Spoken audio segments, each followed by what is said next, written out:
Corner frappé par Del Castillo avec la tête de Brendan Chardonnay en deux temps. C'est vrai. Ouest France et It West présentent toute l'actu du Stade brestois avec David Guézenec, Alexis Xaja et Laurent Frétinier. Un podcast animé par Tom Rossi. Bonjour à toutes et à tous, ravi de vous retrouver pour ce nouveau numéro de 100% ISEF après une semaine où la défense brestoise est loin d'avoir brillé, contrairement à Alexis Xaja et sa foulée désormais légendaire. Notre presque porte-bonheur revient de Barcelone après un semi-marathon historique avec un record du monde battu en 56 minutes 42 secondes. Toi, t'étais juste derrière. Salut Alexis. Salut Tom, ouais, juste derrière, j'ai pas réussi à le suivre jusqu'au bout, mais, mais tout va bien, un peu mal aux jambes. Une petite dernière accélération à la fin ? Même pas réussi, trop dur. Bon, pas de record à Barcelone pour lui, mais 2 doublés en 3 jours qui l'empêchent encore de dormir. Dembélé ou Perrin, tu prends qui dans ton équipe, Laurent Frétinier ? Perrin c'est pas mal, mais bon, évidemment Dembélé, tout le monde prend Dembélé en ce moment. C'est clair. Et puis avec David Guézenec, c'est le poteau de Sima contre Paris qui nous reste en travers de la gorge. Salut David. Salut tout le monde. Allez, au menu messieurs de 100% ISEF épisode 15, ce match nul de partout face à Auxerre. Bon point ou pas dans ce marathon qui ressemble à un long sprint. Focus sur cette défense pirate inédite et pas vraiment en réussite, sur l'inévitable Ajorc qui enchaîne les buts. Jusqu'à quand ? Et puis on regardera à droit devant et ce barrage retour de Ligue des Champions à Paris. Un match pour du beurre, pour l'honneur ou pour l'exploit ? Allez, 100% ISEF, c'est parti. Ici c'est vrai, ici c'est vrai, ici c'est vrai, ici c'est vrai. 100% ISEF, toute l'actu du Stade brestois. Les Pirates n'ont donc pas pu faire mieux qu'un match nul face à Auxerre, de partout avec 2 égalisations signées Ndiaye et Ajorc. Alors Alexis, bon point ou pas ? Ouais, c'est la question. Vu le scénario, on peut se dire que c'est un bon point, puisqu'ils ont quand même été menés à 2 reprises. Mais c'est sûr qu'en démarrant ce match, on s'imaginait, on espérait pour les Brestois une victoire, puisqu'il y avait la possibilité de faire une vraie bonne opération au classement. Donc, c'est un nul frustrant, mais vu la physionomie du match, on peut quand même dire que c'est un bon point. Au moins, il n'y a pas de défaite. David, Laurent, avant de vous entendre, je vous propose d'écouter Hugo Magnetti, plutôt positif après ce match nul. Peut-être qu'en début de saison, on n'aurait pas eu l'énergie, ou quand on était mené au score, on baissait souvent les bras et on perdait souvent les matchs. Là, on a réussi à revenir par 2 fois. Bien sûr que c'était un match à domicile où on avait à cœur de gagner devant nos supporters pour se replacer aussi dans de bonnes conditions dans ce championnat. Mais c'est un bon match nul. Si on arrive à gagner à Strasbourg la semaine prochaine, ça sera un bon point de bonifier. Laurent, ce point, les TISEF n'auraient peut-être pas été capables de l'arracher cet automne ? Alors, en tout cas, une chose est sûre, c'est la première fois qu'ils reviennent au score, et donc, en Ligue 1 en tout cas, parce qu'ils sont revenus au score contre le Bayer au Doubs. Mais c'est la première fois qu'ils reviennent au score, et là ils le font 2 fois, donc ça prouve 2 choses. C'est que non seulement, oui, par rapport à l'automne, je trouve qu'ils ont peut-être un peu plus d'efficacité. Cette efficacité, on va en parler, c'est Ajorc, elle est symbolisée par Ajorc, et puis du caractère. Mais ça, on savait qu'ils en avaient du caractère, et que mine de rien, malgré l'enchaînement, donc ça fait une troisième chose, pardon, malgré l'enchaînement, ils ont du jus pour presser jusqu'au bout, parce que jusqu'au bout, ils ont essayé ils n'ont jamais baissé les bras, en tout cas. David, parfois il y a des matchs qu'il faut savoir ne pas perdre, tout simplement. Oui, puis c'est quand même mieux par rapport au match aller. Ça avait été quand même un peu la Bérésina à Auxerre. Je trouve qu'ils appréhendent mieux leur match d'avant, d'après. L'enchaînement des matchs, alors, c'est pas parfait, loin de là, mais ils appréhendent ça beaucoup mieux. Ils ont du jus, ils ont encore fait tourner beaucoup d'effectifs contre Auxerre, et à un moment, avec des joueurs qui n'ont pas tous des repères. Évidemment que ça complique la tâche, mais c'est pour moi, du coup, et aussi, comme disent les copains, compte tenu du scénario, pas forcément un mauvais point. Et sachez que Eric Roy, lui, est plutôt mécontent de ce match nul. C'est vrai que l'équipe a montré de belles vertus, de voir revenir au score 2 fois, mais bon, dans l'ensemble, on aurait pu gagner ce match. Je pensais qu'on allait le gagner d'ailleurs quand on était revenu à 1. Mais bon, c'est une déception malgré tout, parce qu'on avait la volonté de vouloir gagner ce match. On aurait pu le faire. Si on avait été un peu plus ensemble, un peu moins, en laissant un peu moins d'espace à l'adversaire, trop à mon goût. Il faut être beaucoup plus rigoureux défensivement, et aujourd'hui, malheureusement, c'est une constante depuis le début de la saison, on prend beaucoup trop de buts. On va revenir sur la défense, promis, dans quelques minutes. D'abord, messieurs et Alexis, Eric Roy parle d'une équipe un peu moins ensemble. Oui, comme disait David, il a pas mal fait tourner, forcément avec l'enchaînement des matchs, c'était un peu une obligation. Enfin, au bout d'un moment, il doit forcément un peu, il disait, soit permettre à des joueurs qui ont moins joué ces dernières semaines de jouer, relancer d'autres qui revenaient de blessures, comme Julien Le Cardinal. Et c'est sûr qu'on a senti certains qui étaient en manque de rythme ou en manque de repères. Et donc forcément, le collectif était un peu moins justement un peu moins collectif que d'habitude. Mais ouais, le point positif, Eric Roy le disait là, c'est l'aspect offensif, parce qu'on avait vu des matchs en première partie de saison où, notamment défensivement, c'était compliqué, des premières mi-temps où ils avaient du mal à rentrer dans la partie, mais il y avait rien de l'autre côté du terrain non plus, il y avait peu d'occasions, alors que là, ils en ont eu, donc le point positif de ce match quand même, c'est qu'offensivement, ils ont existé. Et le coach a aussi été frustré par des buts refusés, notamment ce retourné magnifique de Mama Baldé, refusé pour un hors-jeu du talon, quand la technologie du millimètre, si je puis dire, plombe le football là, Laurent. Ah là, c'est clair que c'est la froideur de la technologie face à la beauté du geste. C'était sans doute le plus beau but de Ligue 1 de la saison à l'heure actuelle. C'était magnifique. En plus, franchement, tout était beau parce que c'est un ballon qui lui revient un peu par hasard, un peu contré. Et puis la balle flotte dans l'air. On a l'impression qu'elle met un temps fou à redescendre. Et lui, il fait son retourné. Et en plus, il la croise. Normalement, un retourné, il va souvent tout droit. C'était magnifique. Et la VAR, on a décidé autrement. Bon, c'est comme ça. C'est l'application stricte de la règle. Mais comme dit Roy, c'est bien dommage que le foot en soit là. Ouais. David, sur ce retourné magnifique, disons plombé par la froideur de la technologie. Ah oui, moi je joue en football en jeune surtout, hein, et donc on n'avait pas de technologie à une époque où il n'y avait pas tout ça. Hein, et non, évidemment, quand on voit en plus au tout début de l'action, pour rien, c'est malheureux qu'un tel geste soit invalidé par je sais pas si c'est l'os du bout du talon ou quelque chose comme ça. Révélateur contre révélateur. Si je dis pas il y a un mètre d'hors-jeu, évidemment on est refusé, mais là pour aussi peu, franchement, je trouve que ça devient un peu incompréhensible. Mais bon, c'est comme ça. On va pas relancer le débat de la VAR maintenant.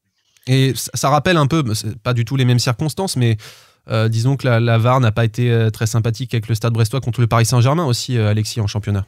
Ouais, c'est ça. C'est un peu pour ça, je pense aussi que Roy, il en avait un peu marre, c'est qu'il y a beaucoup de situations qui se jouent à pas grand-chose. La dernière fois, c'était un hors-jeu. Il y avait une interprétation différente en fonction de l'arbitre et le banc. Enfin, les deux auraient pu siffler ou non. Et là, ce qui est cruel, c'est que en fait, Mama Baldé, il récupère un ballon qui lui est pas forcément destiné. Donc, il est hors-jeu, mais hors-jeu sur une passe qui n'existe pas. Donc, il est dos au but. En plus, il se fait toute l'action. Donc ouais, on peut comprendre la frustration, mais après, voilà, c'est la règle. Allez, nous aussi, on va rentrer dans le détail du détail, joueur par joueur, mais pas au millimètre non plus. Quand je vois son jeu, je suis amoureux. Quand j'entends sa voix, je suis fan d'Eric Roy. 100% TISEF, toute l'actu du Stade Brestois.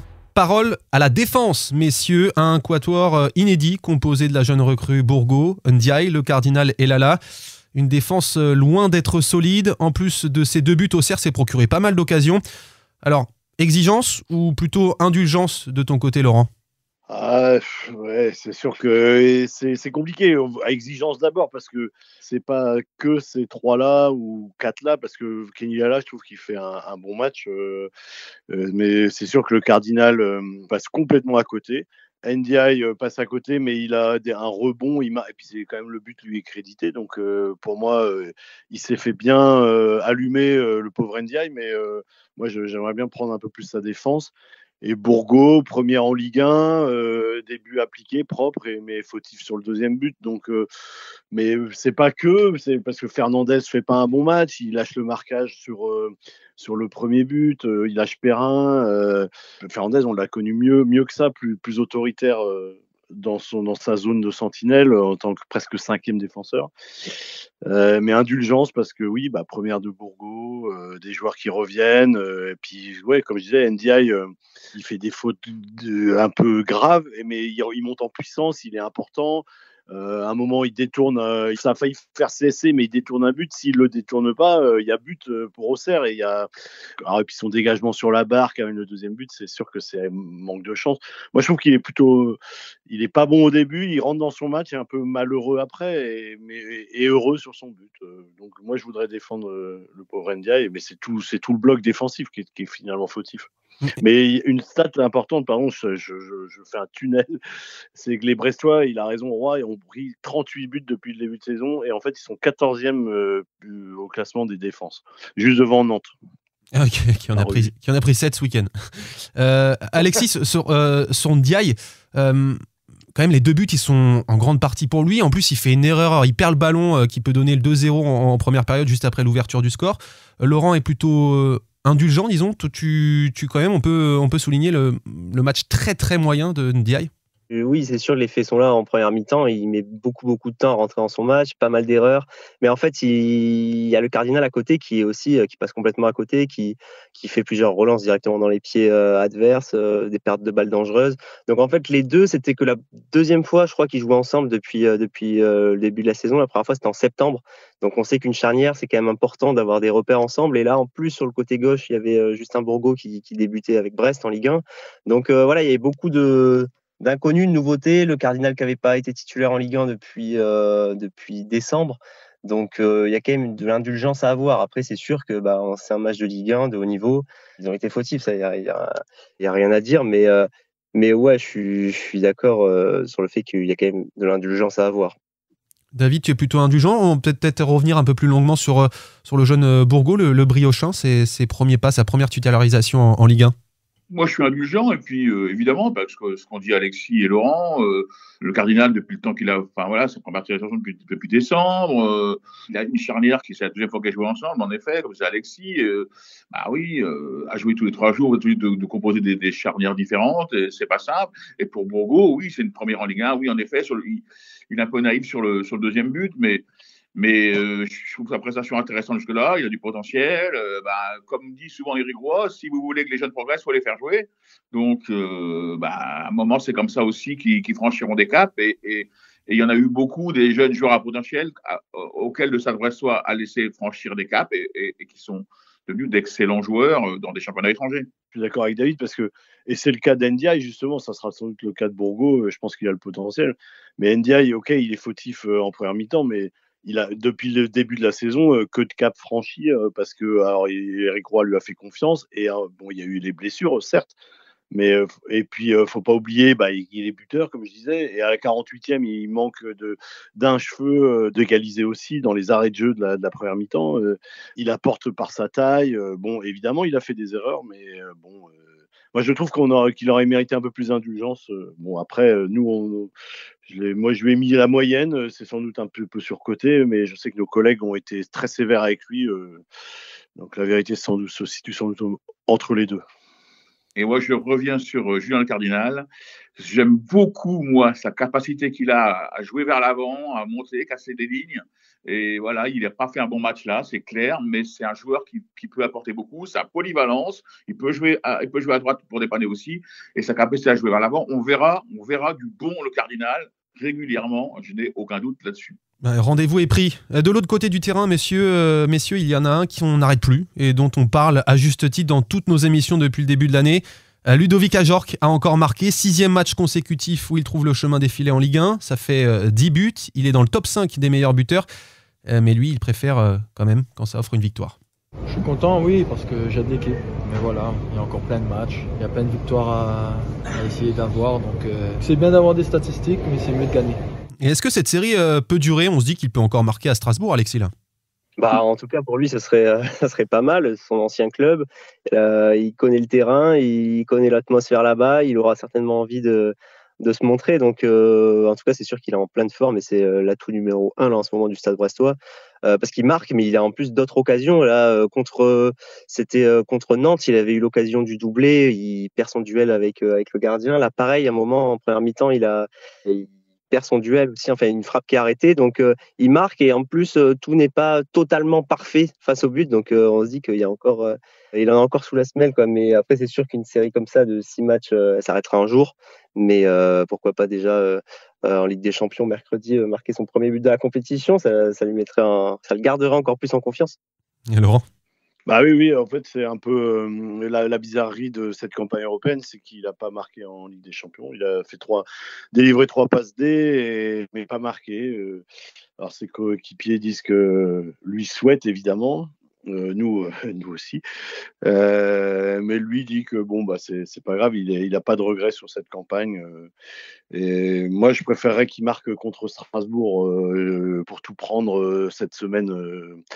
Parce que ça va pas être simple à la méno, mon cher Tom. Et David en sait quelque chose. Et David, justement, notre Bible Tizef, notre mémoire d'éléphant pirate, de souvenirs à Brest, on n'a pas eu un attaquant aussi régulier. Il y a eu évidemment Nolan Roux, qu'on a reçu ici dans 100% Tizef. Il est en train doucement, j'exagère peut-être, mais de marquer l'histoire du club, au moins offensivement. Oui, c'est clair, dans l'ère moderne, je rappelle que Sibouli a fait une excellente première saison, mais là, il met tout le monde d'accord. Et oui, ça fait un attaquant de cette trempe-là, années 80, Bucher, Cabagnas, attaquant de pointe, voilà. Mais en effet, il est en train de marquer l'histoire du club, indéniablement. Et je suis comme Laurent, j'aimerais bien qu'il marque à Strasbourg, autant pour moi, pour qu'il montre le step qu'il a encore franchi depuis l'époque où il jouait en Alsace, parce que s'il est une période creuse où il jouait peu l'an passé en Allemagne, force est de constater qu'il a franchi encore un palier, qu'il est à un niveau impressionnant. Et puis s'il marque aussi mercredi à Paris, clairement, la semaine sera réussie. Stade Brestois, Coupe d'Europe! Stade Brestois, Coupe d'Europe! Stade Brestois, Coupe d'Europe! 100% Tizef, toute l'actu du Stade brestois. Moins de 1% de chance de qualification après une défaite 3-0 à domicile, selon Opta. Mission impossible ou quasi impossible si on suit les stats. Les Celtic Ultra ont quand même chanté remontada face aux joueurs après le match aller. Une petite musique qui trotte doucement dans la tête de Pierre Lesmelou. Ça va pas être facile, surtout avec le match aller, un déplacement au parc, mais c'était déjà un peu mission impossible avant le match.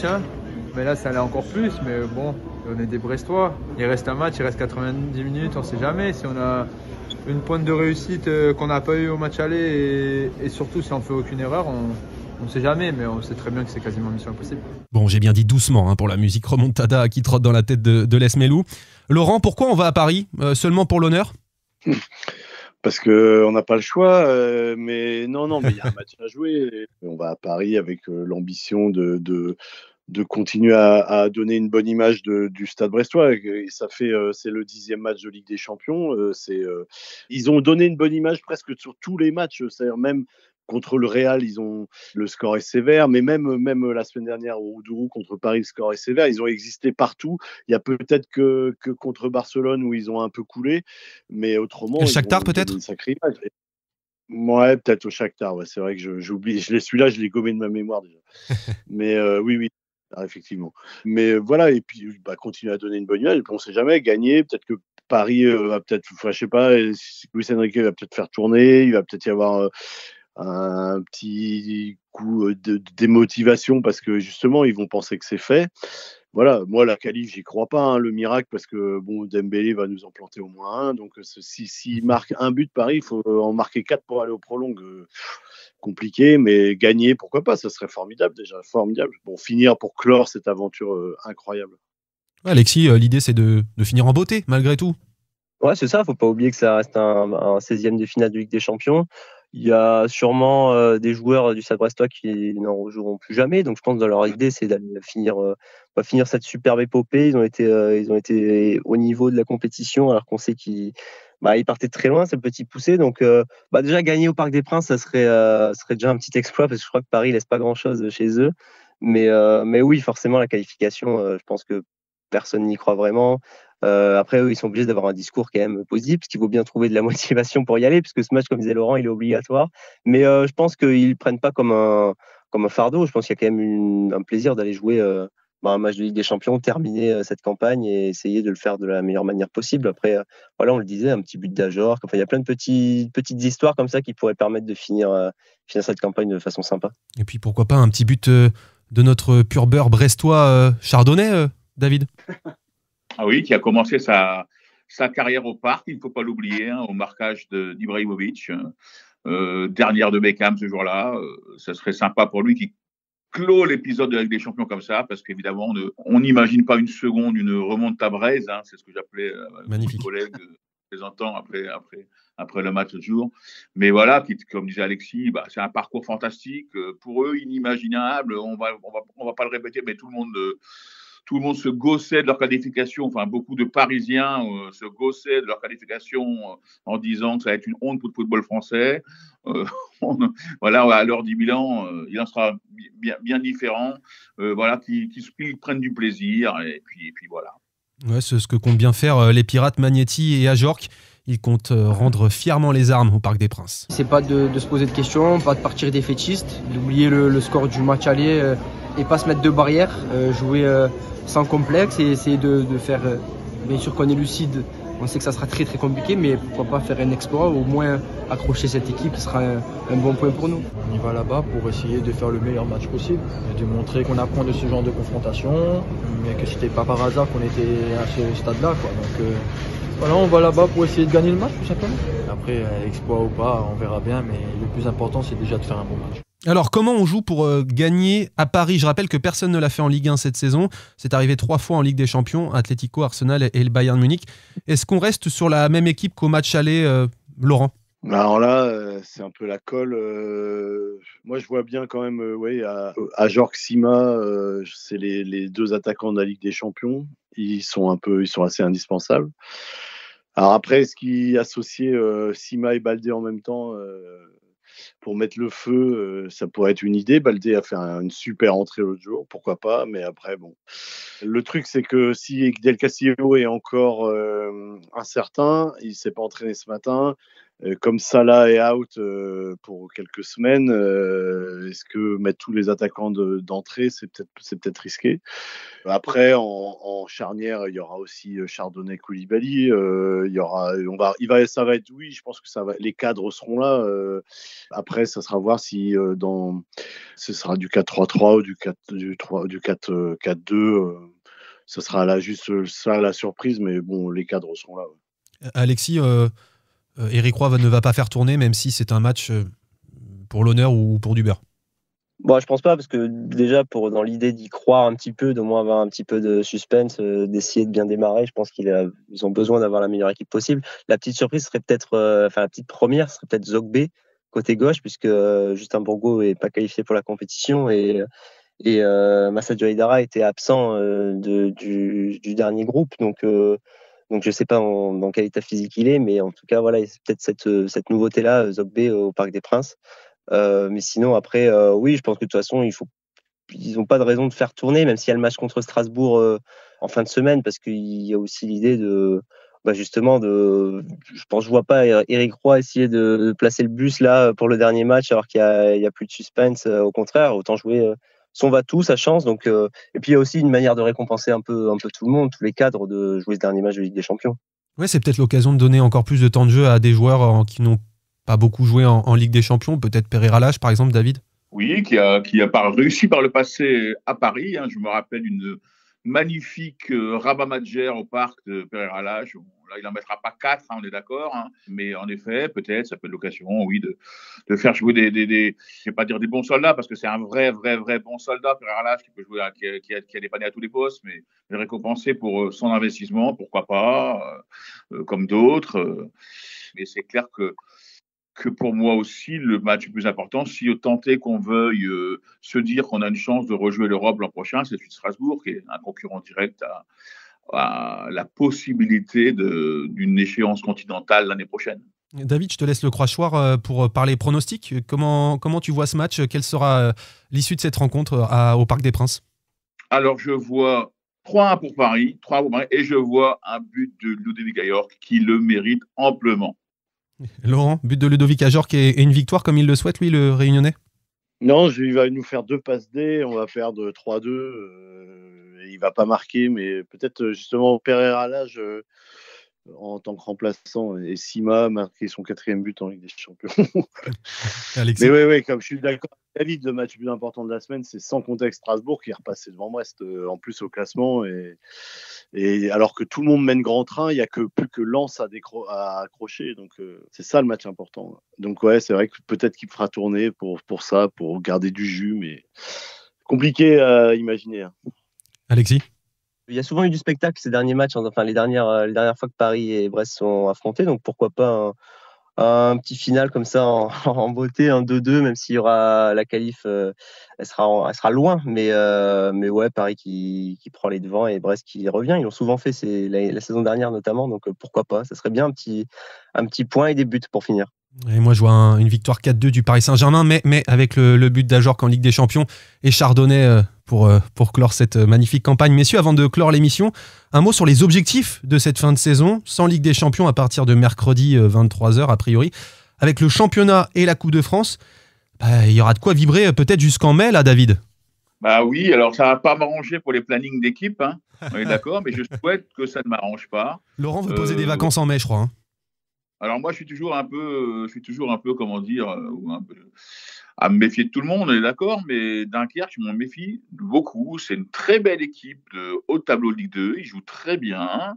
Ce match, il n'est pas gagné, loin de là. Donc, mais en effet, si on tombe pas sur Paris, si on se qualifie quand on tombe pas sur Paris rapidement, il y a une vraie possibilité d'enfin un parcours historique en Coupe de France qui n'est jamais arrivé, parce qu'on est absolument 0 dans toutes les coupes, et ce serait une fin de saison en jeu. Avec l'Europe, on ne sait pas, on verra bon an mal an où ils en seront dans 3 semaines physiquement, parce que ça, on a beau dire ça tire sur les organismes, et peut-être que, je le répétais, mais peut-être que dans le Money Time, ils manqueront de jus, même s'ils ont un match ou des semaines ensuite. Donc on verra en temps et en heure, mais on espère en effet quelque chose en coupe.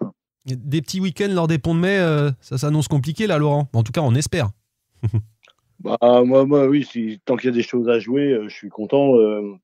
En plus, le fait qu'il y ait des choses à jouer va éviter cette peur du vide après champion, parce que finalement, ils auront toujours cette Coupe de France dès la semaine prochaine, en espérant qu'ils se qualifient. C'est sûr que Dunkerque, c'est pas simple.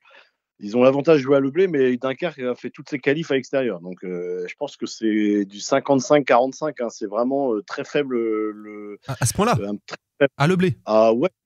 Ouais, parce que Dunkerque va arriver en rien à perdre. C'est la Coupe de France. On a vu que ça n'avait pas été si simple que ça contre 3. Et Dunkerque, c'est mieux que 3. Donc, après, si c'est toujours pareil, si Brest marque vite, est efficace d'entrée, Brest est supérieur, c'est évident. Mais c'est la Coupe de France, quoi. Mais pour revenir à ta question, ouais, c'est le mois de mai si on a des choses à jouer. En plus, on regardait le calendrier, on joue que les adversaires. Ça va enchaîner Monaco, Lens, Marseille. Il y a juste Saint-Etienne qui s'intercale et Montpellier, je crois. Et autrement, on joue que des gros, et Nice pour finir. Donc la course à l'Europe, alors si faut encore y être dans le bon wagon, c'est le mois d'avril mars-avril qui va en dépendre, et notamment je reviens à ce match à Strasbourg, parce que si tu perds à Strasbourg, tu laisses ça s'éloigne un peu quand même, mais bon, il va y avoir un sprint quand même, et ça va être sympa. T'as pas de semi-marathon prévu fin avril, début mai, Alexis? Ah non, c'est bon là, c'est fini tout ça. Mais ouais, c'est sûr que le match, comme dit Laurent, le match contre Strasbourg, il va peser lourd, parce que si les Strasbourgeois prennent encore un peu d'avance, c'est vrai que ça va commencer à s'éloigner. Et il faut aussi voir quelle sera la réaction des Brestois là, après, quand il n'y aura plus de Ligue des Champions, parce que il y avait un enchaînement de matchs, mais on a l'impression aussi qu'ils se servaient de l'énergie de toutes ces compétitions pour justement rester compétitifs, rester ambitieux. Donc là, il y a la Coupe de France. Ouais, c'est vrai, moi, Dunkerque, je ne sais pas trop, parce que je les ai peu vus en Ligue 2.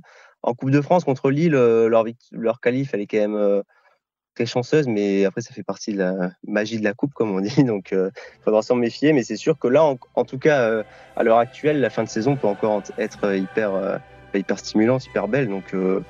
Donc c'est sûr qu'il y a de quoi se réjouir. Hein.